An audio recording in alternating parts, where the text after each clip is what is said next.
That's mysolarbackup.com. Remember, the government doesn't own the sun, so go to mysolarbackup.com or call 1-877-327-0365. Waging war on corruption. Alex Jones on the GCN Radio Network.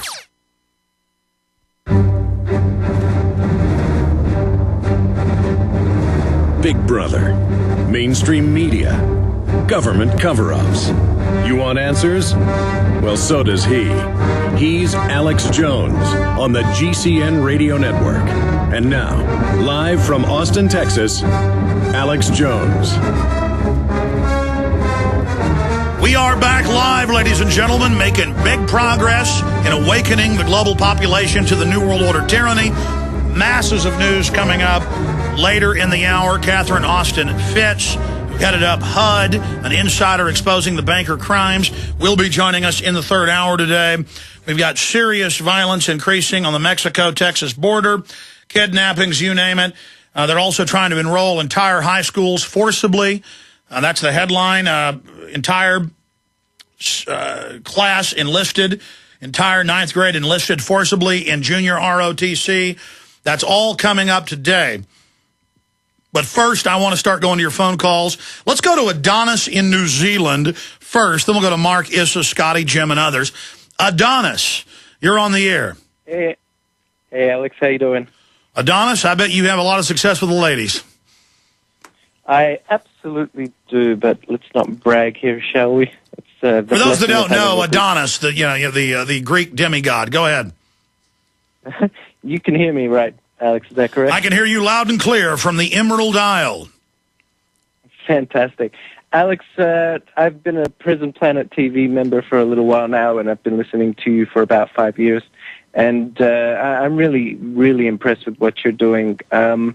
I'd like to really thank you, first of all, for the position that you're taking on the mosque issue, because this is really an issue of property rights and free speech, essentially. And well, I took that from the beginning, but now we know the number 2 shareholder in Fox is the main funder of this imam who's building the mosque. The imam has hooked him with the FBI, Trilateral Commission, CFR, top globalists. This whole thing is staged to demonize Muslims. Well, that's what I was calling about, actually. I'm a Muslim myself, and I went to the Muslim Leaders of Tomorrow conference in Qatar, held by the ASMA Society, the American Society for Muslim Advancement, which was created by Imam Faisal. And I've seen a lot of the work that he's done. Well, he may be a good guy. He may have been a good guy, but I'm telling you, the people above, it was Fox News that first promoted this, and notice now they're involved at every level. So they may have set him up. It's just that, and I'm not blaming him for wanting to be part of the CFR because he thinks he's getting connections out of it, kind of like Angelina Jolie.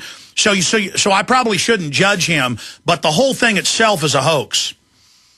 Yeah. Well, what I would say is simply this: when it comes down to him in particular. I read the article that he was a globalist stooge from Infowars.com, and I think I emailed Steve Watson as well. I didn't get a response. And what I said is I'll go and I'll see what I can find out and get responses for him on that, and I'll see if I can get him on your show as well. He's traveling at the moment, but I mean, if there are questions there and there are things that you want to tell him, then I think it's certainly a good idea to give him the opportunity to respond to that, because I would love, listen, if you can get him on, we would do a respectful, nice interview. And if it turns out that he's not a stooge of them and that they're just trying to hype this, then I'll apologize for the article. I think you might also find that he agrees with you on a lot of the things that you're saying, but he may not say them publicly because the position that he's in at the moment is one where, I mean, if he would say a lot of the same things that you do say, he'd be demonized a lot more than you are, especially when trying to build this masjid. Well, I know it's a very, very complex issue, and it's a property right issue, and Ron Paul's come out and said it's a property right issue, and I agree with him. And if we don't have religious freedom and property rights in this country, we're not a free nation. I think another thing that we need to do as well is start looking at a lot of the Middle Eastern leadership and how they fit into this New World Order. Well, stay there. I want to get your take, Adonis, on that briefly. Then we'll go to Mark and everybody else that's patiently holding.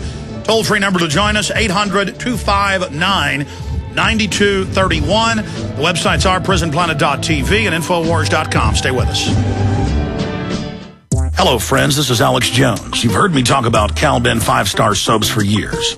This is an American-made product of the highest quality and compares to nothing you will find in stores. You can buy factory direct, shipped via UPS right to your door. Check them out on the web at 5starsoap.com or call 800-340-7091. Take my word for it. Once you've used pure soap, you won't buy anything else. Since 1947, Cal-Ben Soap Company has been showing consumers that soap can be tough on dirt and gentle on the environment. Buy American and stay clean, as well as support InfoWars. Visit 5starsoap.com today or call 1-800-340-7091. Well, Marty, what do you have to say? As founder and owner for over 63 years, satisfaction is guaranteed or double your dirt back. Call us at 1-800-340-7091 for a free catalog or visit our website, 5starsoap.com. Thank you. Listen up, friends. This is Alex Jones with key information. The mainstream media is now admitting that we're going into a depression. Don't be dependent on the government for you and your family. You need to get your own supply of high-quality storable foods from efoodsdirect.com. They're the best company out there, the longest continually operating, with a ton of great food to choose from. It's all fresh, made on a monthly basis, not some old cruddy food they're selling you like some of the other guys. Try their new Evacuation Pack, a 2-week supply of delicious, easy-to-fix food. It comes with all the equipment you need to prepare it. With open talk of a strike on Iran in the next 3 months, the crisis in the Gulf, and possible evacuations, get yourself and your family ready today. The place to go is efoodsdirect.com. Go to their website online right now, efoodsdirect.com/Alex, or call 800-409-5633. Again, on the web, efoodsdirect.com/Alex, or give them a call at 800-409-5633. Alex Jones here with urgent information concerning trendsresearch.com. The Trends Journal distills the voluminous ongoing research of the Trends Research Institute into a concise, readily accessible form. By tracking 300 separately defined domestic and international trends, the Trends Journal establishes the connections that others fail to see or misinterpret. Gerald Salente's Trends Journal allows you to anticipate change, recognize the implications, and take protective strategies. Individual readers from every walk of life can put the Trends Journal Trends Forecast and Trends Analysis to practical use. Extra information to keep you well informed throughout the year when any current event of major social, economic, or political significance occurs. Trends Journal notifies its subscribers of their implications. When you subscribe to the Trends Journal, you'll also receive Trends Alerts. Visit trendsresearch.com today. That's trendsresearch.com. Subscribe to the Trends Journal. This information is too important to wait. From his Central Texas Command Center, deep behind enemy lines, the information war continues. It's Alex Jones and the GCN Radio Network. Adonis, calling us from New Zealand, who's a Muslim. I think one big reason people are so upset about the mosque when they're told, well, you need to be, eclectic, you need to be open, land of the free, home of the brave, inclusive, is that people look at Saudi Arabia where they don't let you build Christian churches. Now, in Iraq and almost every other Muslim country, people live side by side peacefully. Of course, the foreign minister of Iraq was Tariq Aziz. And for a long time, Christians and Muslims have lived in peace. There were, of course, the wars between Muslims and Christians that went on for hundreds of years. And you had the Moors taking over much of Spain and all of that happening. So there's that old fissure that's still there. And I think a lot of people, get angry with Saudi Arabia itself, but you were getting into some of the globalist, tied-in leaders of the Middle East and Central Asia. Go ahead. Yeah, definitely. I mean, when you look at Saudi Arabia as a whole, the country is a Wahhabi country, and it's really, I guess, a very fanatical state when you look at its interpretations, very extreme interpretation of Islam, which is it's quite a minority in the world. But when you actually look at the Saudi royal family, they actually made a deal with the Wahhabists quite some time ago, where they would put this interpretation of Islam, this very Puritan, very dangerous interpretation of Islam, as the law, and they would essentially be able to do whatever they want. And if you take a look at what they do, they're out there in Monte Carlo. They've got prostitutes, they've got drugs, they've got alcohol. If you see a lot of the students who are international students, I've met several of them. They're legendarily hypocritical and decadent. Yeah, exactly. So, I mean, I can appreciate the position that a lot of people take on Saudi Arabia, but, I mean, it's probably the worst example. Well, let's be fair, too. I mean, let's be fair. I'm not attacking Saudi Arabia. I'm not attacking Israel. I understand there's complex issues in all these countries, but take Israel.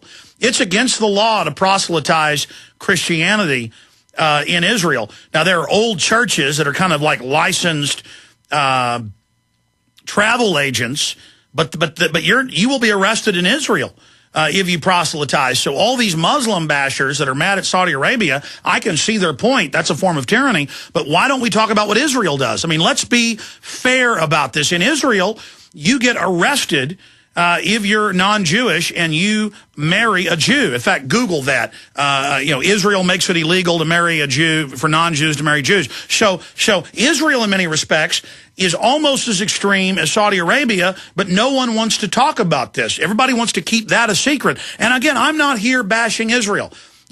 I just want to point out these hypocrisies, and then also point out that when the U.S. gets criticized for what I would call mild type discrimination, that we need to measure it according to what other people are doing, and then ask, why is it that the United States is always, called out for things that are much more mild than some other countries? And I'm not saying they're good. I'm not saying that crazed crowd chasing a black man and yelling and cussing at him because he was wearing a sweat hat. He was a Christian, by the way, with an American flag necklace. He said, I'm not a Muslim. But even if he was a Muslim, they shouldn't have been verbally attacking him and then chased him off. So it shows this dangerous, crazed animosity that's building. Go ahead and finish up. Yeah, I agree with you 100%. When you take a look at the way that the rest of the world is in comparison to the U.S., you see that the U.S. actually has a really good deal. And if you want to take an example, in Australia, there's a lot of problems between Lebanese youth and Anglo-Australian youth. On one situation in 2005, some Lebanese youth beat up a lifeguard on the beach. And the weekend afterwards, 5,000 drunk, angry Anglo-Australians went and beat up every Arab they could find. They rioted. Whereas the U.S., where they had the 9/11 attacks, and unfortunately a lot of people still believe it's the Muslims or et cetera who did it, when we know it was an inside job. But there was no riots like that. And this is what I continue to say to people. If you want to call America racist, you look at the example of what happened there. There's been unflinching tolerance and restraint after that, and a lot of understanding too. And I think when you look at the example of the Middle East, what they do, and a lot of these extremists, and I've dealt with extremists. I did prison chaplaincy. I had to deal with terror suspects and people who were eventually found guilty. Their mindset is they look at the U.S. and they try and make this a war between Islam and the West. The West. Well, let's expand, though. Over and over again, Al-Qaeda puts out statements saying we want Iran to be attacked because they're Wahhabists, is their real mode. They want to go after the Shiites. But also, on top of that, they want to stir Muslims up and have this clash because from their foundation, they have been funded. Radical Muslims, this is just a fact, have been funded by the British and others. It's just like Israel admits they founded Hamas in 1975 to try to create division. Adonis, we could talk all day, interesting points, but I appreciate your perspective. And at the end of the day, we're told we're giving up our liberties to fight the Muslim menace, as the media puts it. But almost all of the real architecture of this police state is pointed at libertarians, gun owners, conservatives, returning veterans. So that's the main message. You may hate Muslims and think they want to come and, drink your blood or whatever, and they're like vampires. If that's your view, that's, you can have that view. My issue is that this whole police state isn't even being built for them. So you need to understand you've been conned.